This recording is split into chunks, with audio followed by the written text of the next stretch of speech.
Bonjour et bienvenue dans cette vidéo autour des erreurs de médication. On va voir quelles en sont les causes et quelles peuvent être les conséquences. Cette présentation sera suivie d'une deuxième vidéo où on discutera de manière beaucoup plus spécifique des solutions qu'on peut apporter, des actions que l'on peut conduire pour améliorer la sécurité d'utilisation du médicament. Alors, il y a beaucoup de données autour de la prévalence des événements indésirables et j'aime bien ce schéma qui résume bien la situation issue d'une méta-analyse où vous voyez 100 patients hospitalisés, eh bien, il y en a 12 qui vont subir un dommage, c'est ceux qui sont en rose et en violet, et parmi ces 12, il y en a 6 qui vont subir un dommage évitable, donc qui est lié à une défaillance dans la prise en charge des patients, et un quart de ces dommages évitables sont dus aux médicaments. Différemment, un dommage évitable lié aux médicaments tous les 66 patients hospitalisés, dont un sévère tous les 550 patients hospitalisés. Et donc on voit bien l'ampleur de la problématique de la sécurité du patient et en particulier de la sécurité d'utilisation des médicaments. Cette ancienne étude qui a été un petit peu le point de démarrage des démarches d'amélioration de la sécurité des médicaments, étude réalisée à Boston dans les années 90, qui montrait qu'aux différentes étapes du processus, qui à l'époque évidemment n'était pas du tout informatisé, basé sur la fiabilité humaine, eh bien on avait deux étapes en particulier sur lesquelles on avait beaucoup d'erreurs, c'était la prescription et l'administration des médicaments. Les autres étapes ne doivent pas être négligées, il y a aussi des erreurs aux autres étapes, mais c'est surtout aux deux bouts, je dirais, du processus d'utilisation du médicament qu'on observe le plus grand nombre d'erreurs. Évidemment, ça, il s'agit de l'hôpital. Maintenant, la plupart du temps, le patient, il n'est pas à l'hôpital, il est à domicile. C'est lui qui doit gérer ses médicaments. Et là, l'OMS nous dit qu'environ 50% des patients, un patient sur deux, adhèrent mal ou pas à leur traitement médicamenteux. Et évidemment, ça a d'énormes conséquences sur la qualité et la sécurité de leur prise en charge. Et c'est vraiment la principale raison pour laquelle les patients ne bénéficient pas de tous les bienfaits de leur traitement médicamenteux. Alors, pourquoi un tel niveau de risque? Il est important de comprendre les raisons qui conduisent à ces problèmes avant de pouvoir agir pour améliorer la situation. Et j'aimerais insister sur trois grands facteurs extrêmement importants. Le premier, c'est la complexité des processus. C'est vrai qu'il y a de nombreux intervenants, le patient lui-même, différents soignants de différentes professions. Au sein de la même profession, plusieurs intervenants. On peut aller consulter son médecin généraliste, un spécialiste, un deuxième spécialiste. De nombreuses étapes dans le processus, la prescription, la préparation, la dispensation, l'administration des médicaments. Et puis de nombreux lieux, le patient il va être à domicile, puis hospitalisé, puis ressortir, puis aller peut-être en réhabilitation, puis rentrer chez lui, etc. Et donc on a toute cette complexité qui multiplie le nombre d'opportunités d'avoir un problème à l'une ou l'autre étape de ce processus complexe. Le deuxième grand facteur, c'est la fiabilité humaine. Effectivement, la plupart des processus sont basés sur l'action des professionnels de santé et malheureusement, l'homme avec un H majuscule, il n'est pas parfait. Le 6e jour, Dieu était peut-être un petit peu fatigué et donc on a une fiabilité qui est assez limitée, en particulier lorsque l'on doit gérer des tâches complexes. C'est illustré par un certain nombre d'études dans le domaine de la santé, dans le domaine de l'utilisation des médicaments, où on voit que cette fiabilité limitée va conduire à pas mal d'erreurs. Si on prend une erreur de commission, donc on commet une erreur en faisant quelque chose, en prenant l'exemple de la dispensation des médicaments, nous avons conduit des études qui montrent qu'on a en gros 3% d'erreurs de dispensation. Lorsqu'un infirmier ou une infirmière doit préparer les traitements d'un patient à partir de son armoire à pharmacie, on va avoir environ 3% d'erreurs, ce qui est assez considérable. Si on demande maintenant à ces mêmes êtres humains de faire des calculs, et là on a fait des études où on demande à des professionnels de santé de réaliser des calculs de leur vie courante de professionnels de santé, de faire des calculs de dilution, de calculer un débit de perfusion, de convertir certaines unités, eh bien là, on a des taux d'erreur de l'ordre de 10%. Donc c'est vraiment extrêmement élevé et on comprend bien l'impact que ça va avoir sur la fiabilité globale de nos processus.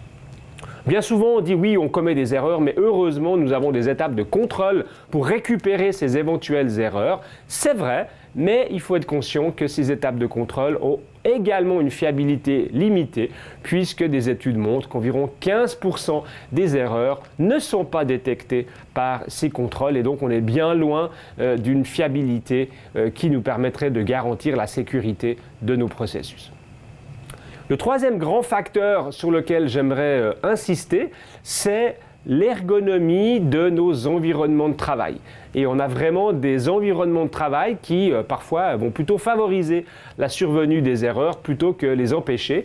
Et là, il y a toute une série d'études qui montrent que la charge de travail, l'interruption, le bruit, le mauvais éclairage, une pharmacie mal rangée, eh bien, ça va augmenter la fréquence de survenue des erreurs. Dans une étude, on a montré qu'une infirmière est interrompue environ toutes les 10 minutes lorsqu'elle prépare des piluliers. Et la cause la plus fréquente, c'est un ou une collègue qui vient lui parler. Donc on a un problème d'ergonomie de nos environnements de travail. Donc ça, c'est les trois grandes raisons. Maintenant, si on regarde un tout petit peu ce qui se passe aux différentes étapes du processus d'utilisation des médicaments, en commençant par la prescription, on a deux grands problèmes au niveau de la prescription. Le premier, c'est ce que j'appellerais l'inadéquation de la prescription. Donc le médecin n'a pas prescrit le traitement idéal pour le patient. Ça va engendrer ce qu'on appelle un problème relié à la pharmacothérapie, lié, est-ce qu'il y a vraiment une indication pour ce traitement? Est-ce qu'on a pris en compte les interactions? Est-ce qu'on a adapté la posologie par rapport à la fonction rénale? Est-ce que la durée du traitement est adéquate? Et ça, évidemment, ça va impacter directement sur la bonne prise en charge du patient. Le deuxième problème, c'est un problème que j'appellerais plutôt d'imprécision, qu'on prescrit juste, mais on va engendrer un risque d'erreur dans la suite du processus, peut-être parce que la prescription n'est pas rédigée de manière tout à fait exacte ou exhaustive. Et puis le problème principal historique, c'est évidemment la lisibilité des prescriptions. Et comme vous le voyez sur l'exemple de droite, on a un certain nombre de médicaments qui sont prescrits. Celui de tout en haut, c'est du méthotrexate à 10 mg, donc à des petites doses pour des maladies auto-immunes, 20 mg par semaine.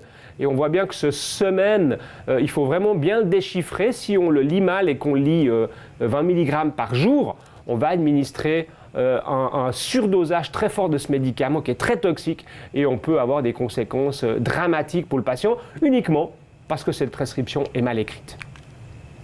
Au niveau de la dispensation des médicaments, alors que ça soit en milieu communautaire, une dispensation par le pharmacien d'officine ou à l'hôpital, une préparation des traitements par un infirmier, on va avoir ces problématiques possibles. On peut oublier de délivrer ou de préparer un traitement.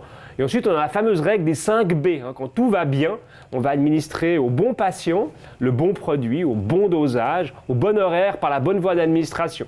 Et les erreurs, c'est quand un de ces B va se transformer en M, qu'on va avoir un mauvais patient, produit, dosage, horaire ou voie d'administration. Et puis on a la catégorie des médicaments injectables qui ont une complexité supplémentaire, avec souvent des étapes de préparation, de dilution, qui sont à haut risque d'erreur, qui contiennent souvent des besoins de faire des calculs, et donc ça va être un cas particulier de risque d'erreur. Les produits sont eux-mêmes des facteurs contributifs, ils vont pouvoir augmenter le risque de commettre des erreurs lorsque des noms vont se ressembler, ce qu'on va appeler des sound-alike. Vous avez ici quelques exemples, ou lorsque les médicaments physiquement vont se ressembler, ce qu'on va appeler des look-alike. Là, vous avez un exemple de comprimés de dexaméthasone et de phénobarbital, donc juste deux choses qui n'ont rien à voir et qu'il ne vaut mieux pas confondre dans des présentations extrêmement similaires avec des écritures extrêmement petites pour différencier ces deux médicaments. Et on comprend bien qu'on a un risque majeur ici de se tromper en lien avec la manière dont ces médicaments sont présentés. La dernière étape, ça va être l'administration et on va retrouver un petit peu la même configuration que pour la dispensation. On peut oublier d'administrer un médicament. On peut faire une erreur autour de ces 5 B qui peuvent se transformer en M, et on a le cas particulier des médicaments injectables qui ont également des enjeux de réglage de débit, par exemple, qui sont à risque élevé d'erreur. Il y avait une grande étude d'observation qu'on cite souvent, qui montrait 19% d'erreurs d'administration des médicaments à l'hôpital. Environ la moitié, c'est une erreur d'horaire. On n'administre pas le médicament au bon moment, donc c'est peut-être pas si grave dans la majorité des cas. On a pas mal d'omissions, 6% d'oubli d'administrer des médicaments. Et puis après, on a quelques problèmes autour de ces 5B.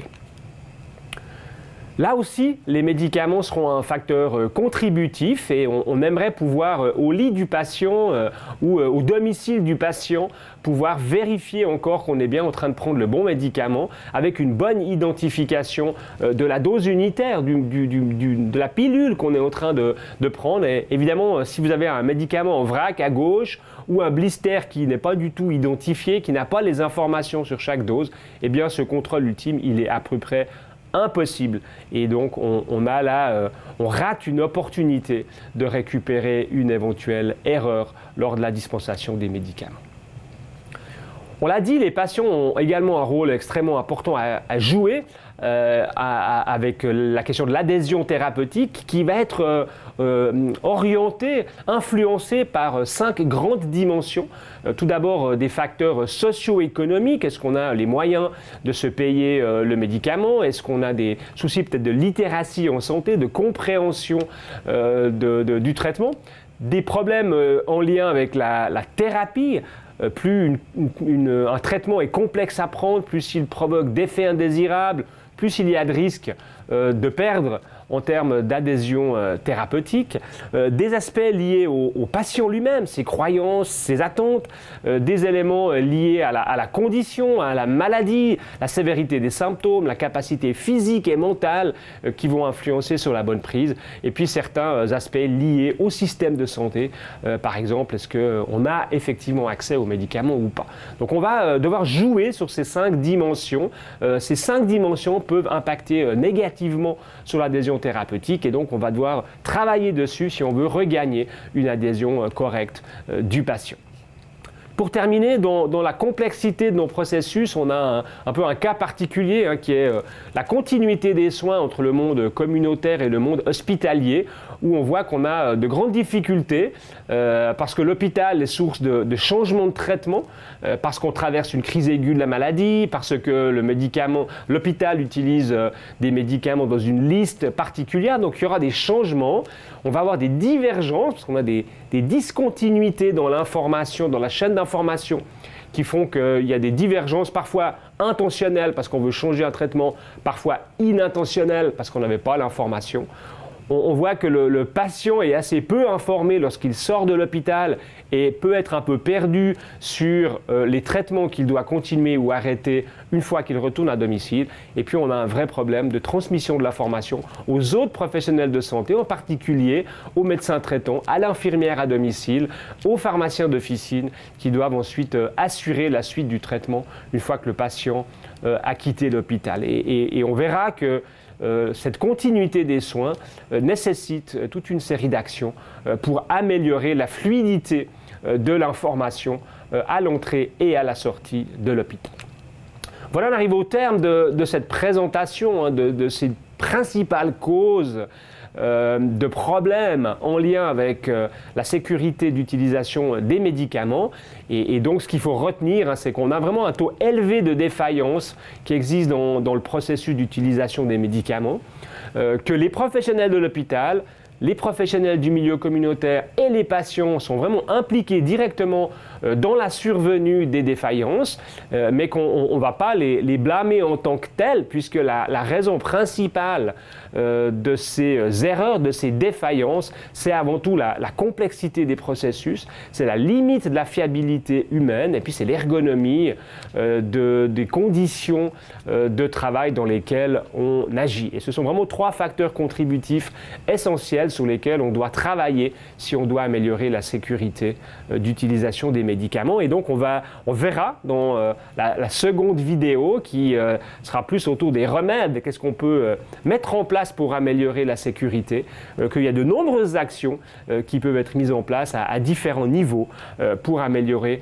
progressivement la sécurité d'utilisation des médicaments. Voilà, on est au terme de cette première présentation et je vous remercie de votre attention.